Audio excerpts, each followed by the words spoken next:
बिस्मिल्लाहिर्रहमानिर्रहीम। एक था दर्जी, उसके 3 लड़के थे। दर्जी बहुत ही गरीब था। दर्जी के पास सिर्फ एक ही बकरी थी। तीनों लड़के इसी बकरी का दूध पीते और किसी तरह गुजरते। जब लड़के कुछ बड़े हो गए तो बकरी का दूध इनके लिए कम पड़ने लगा। दर्जी की हालत इतनी खराब थी कि वो अपने बच्चों को खिलाने पिलाने तक का इंतजाम नहीं कर सकता। हालात को देखते हुए मजबूरन बड़े बेटे ने घर से बाहर निकलकर कुछ काम करना सोचा। जब वो शहर से बाहर निकला तब उसे रास्ते में एक सौदागर मिला। सौदागर ने लड़के से पूछा, कहाँ जा रहे हो? लड़के ने सारा हाल सुना दिया। सौदागर बात सुनकर अपने साथ रख लिया। इससे सौदागर ने अपना सारा काम अच्छी तरह से सिखा दिया। लड़का बहुत होशियार था। लड़का अपना काम बड़ी ईमानदारी और मेहनत से करता रहा। थोड़े दिनों में सौदागर के काम को इस लड़के ने बहुत आगे बढ़ा दिया। सौदागर बहुत अमीर हो गया। सौदागर लड़के के काम से बहुत खुश हुआ। जब काम करते करते कई वर्ष गुजर गए तो लड़के ने घर जाने की छुट्टी मांगी। सौदागर ने खुशी खुशी इसे इजाजत दे दी और कहा, मैं तुम्हारे काम से बहुत खुश हुआ हूँ। तुम्हारी ईमानदारी के बदले में तुमको ये अजीब व गरीब गधा देता हूँ। ये गधा अपने साथ ले जाओ। जब तुम इसके मुंह में थैली बांध कर कहोगे उगल, तो ये फौरन सोना उगलेगा और पूरी थैली भर देगा, वह थैली कितनी ही बड़ी क्यों न हो। लड़का बहुत खुश हुआ और खुशी खुशी घर के लिए रवाना हो गया। रास्ते में चलते चलते रात हो गई थी। लड़का बहुत थक गया था और कहीं रुककर आराम करना चाहता। तभी उस लड़के को रास्ते में एक सराय दिखाई दी। लड़का उस सराय में जाकर ठहर गया। उसे बहुत तेज भूख लगी हुई थी। तब उसने उस सराय के भटियारे से कहा कि उसके लिए बहुत अच्छा अच्छा खाना बनाकर लाओ। भटियारा जब अच्छे अच्छे खाने बनाकर लड़के के सामने ले आया तब लड़के ने पेट भर कर खुश होकर खाना खाया और खाना खाने के बाद उसने भटियारे को कुछ सोने के टुकड़े इनाम में दिए। भटियारा ये देखकर बहुत खुश हुआ और उसे बहुत हैरत भी हुई कि इस लड़के के पास इतने सारे सोने के टुकड़े कहाँ से आए। हो ना कुछ गड़बड़ जरूर है। हो सकता है इस गधे में ही कुछ ऐसी खास बात हो। ये सोचकर वो रात भर उस लड़के पर नजर रखने लगा। लंबा सफर तय करके बहुत ज्यादा थक चुका था, इसलिए वो जल्द ही सो गया। जैसे ही उस भटियारे ने देखा कि लड़का गहरी नींद सो रहा है तब उसने उस गधे को चुरा लिया और उसी की जगह पर एक दूसरा सादा गधा लाकर रख दिया। इस लड़के को इस बात का बिल्कुल भी इल्म नहीं था कि उसकी कीमती गधा चोरी हो गया है। लड़का अंधेरे में उठा और गधा लेकर रवाना हो गया। इसको अपने घर पहुंचा तो इसको देखकर बाप भाई सब जमा हो गए और खुशी खुशी बातें करने लगे। बाप ने अपने बेटे से पूछा, कहो बेटा, परदेश में क्या क्या सीखा है? लड़के ने जवाब दिया, अब्बा जान, सौदागरी सीखी है। बाप ने पूछा, हमारे लिए क्या लेकर आए हो? लड़के ने खुशी खुशी जवाब दिया, मैं ये गधा ले आया हूँ। इस पर बाप ने थोड़ा नाराज होते हुए बेटे से कहा, तौबा करो, गधा लाने की क्या जरूरत थी? यहाँ सैकड़ों गधे मारे मारे फिरते हैं। बेटा कहने लगा, नहीं अब्बा जान, ये मामूली गधा नहीं है, इसमें एक खास बात है। बाप ने बेटे से पूछा, वो क्या खास बात है इस गधे में? बेटे ने फिर सारा हाल अपने बाप को सुनाते हुए कहा, इसमें खास खूबी ये है कि इसके मुंह में थैली बांध दे और कहे कि उगल, तो ये फौरन सोना उगलने लगेगा और थैली को भर देता है, वह थैली कितनी ही बड़ी क्यों न हो। बूढ़ा दर्जी बेटे की बात को ताज्जुब से सुनता रहा और शक की नजरों से देखता रहा। आखिर लड़के ने बाप के शक को दूर करने के लिए कहा, आप अपने दोस्तों को बुलाइए, मैं अभी सबको दौलत से मालामाल किए देता हूँ। दर्जी ने अपने खास खास दोस्तों को लाकर जमा किया और दौलत हासिल करने की खुशखबरी सुनाई। सब लोग आ गए तो लड़का गधा लेकर आया। उसके मुंह में थैली बांधी और कहा कि उगल, लेकिन गधा झुका तू खड़ा रहा। लड़के ने कई मर्तबा चिल्ला चिल्ला कर कहा, उगल, लेकिन नतीजा कुछ न था। थैली जैसी खाली थी वैसी ही रही और गधा चुपचाप खड़ा रहा।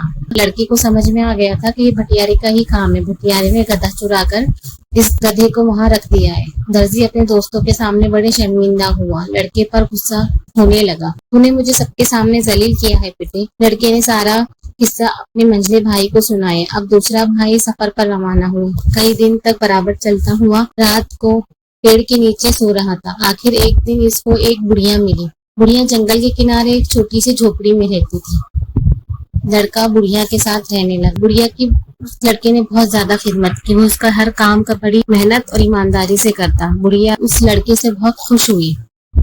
बुढ़िया जो काम बतलाती इसको बड़ी मेहनत से करता। एक दिन लड़के ने घर जाने को कहा। बुढ़िया ने दुआओं के साथ रुखसत किया और कहा कि देखो बेटा, मेरे पास थाली है, जब कहोगे भर जा तो ये बेहतरीन खानों से भर जाएंगी और जितने आदमी बैठे होंगे पेट भर कर खा लेंगे। तुम ये थाली ले जाओ। लड़का थाली पाकर बहुत खुश हुआ और खुशी खुशी घर के लिए रवाना हो गया। रास्ते में इस लड़के को भी वही सराय मिला जहाँ बड़े भाई का गधा चोरी किया गया था। रात बसर करने के लिए वो लड़का वहाँ रुक गया। भटियारे ने खाने के लिए पूछा, तब लड़के ने कहा, मैं तुमको खिलाऊंगा। भटियारे ने कहा, तुम्हारे पास तो कुछ भी नहीं है, तुम मुझे कैसे खिलाओगे? इस पर लड़के ने कहा, ठहरो। थाली सामने निकाल कर रख दी और कहा, भर जा। ये कहते ही थाली अच्छे अच्छे खानों से भर गई। भटियारा इस निराली थाली को लालच भरी नजरों से तकने लगा। इसको चुराने की तरकीबें सोचने लगा। लड़का काफी थक चुका था, खाना खाते ही सो गया। भटियारा ताक में तो लगा ही हुआ था। जब लड़का सो गया तो चुपके से आया और थाली उठाकर ले गया और उसकी जगह पर दूसरी वैसी ही थाली लाकर रख दी। लड़का सुबह सवेरे उठा और थाली लेकर घर की तरफ रवाना हो गया। घर पहुंचा तो बाप और भाई सब इसको देखकर बहुत खुश हुए और सब मिलकर बातें करने लगे। लड़के ने अपने सफर का सारा हाल बयान किया और मजे लेकर थाली की खूबियां बयान की। दर्जी को थाली की इस खूबी का यकीन न आया। लड़के ने कहा, इम्तिहान ले लीजिए अब्बाजान, आप लोगों को बुलवाइए, देखिए मैं अभी सबके लिए अच्छे अच्छे खाना बनवा देता हूँ। लड़के ने जब बहुत इसरार से थाली की खूबी बयान की तो बाप ने अपने चंद दोस्तों की दावत की। सब लोग खुशी खुशी वहाँ खाने के इंतजार में दायरा बनाकर बैठे रहे और बीच में थाली रखी गई। लड़के ने कहा, भर जा, लेकिन थाली खाली की खाली ही रही। इसने फिर कहा, भर जा, लेकिन फिर भी कुछ न हुआ। 3-4 मरतबा चिल्ला चिल्ला कर कहा, भर जा, लेकिन थाली वैसी ही खाली की खाली पड़ी रही। सब लोग लड़के के मुंह तकने लगे और उसे झूठा बताने लगे। लड़का बहुत शर्मिंदा हुआ और बाप तुम्हारे शर्म के पानी पानी हो गए। लड़के को एक तो सबके सामने शर्मिंदगी का अफसोस था और दूसरे असली थाली के गुम हो जाने का बहुत पछतावा था। इसने अपने छोटे भाई को बुलाया और सारा किस्सा बतलाया। ये छोटा भाई इन दोनों भाइयों से काफी ज्यादा समझदार और अक्लमंद था।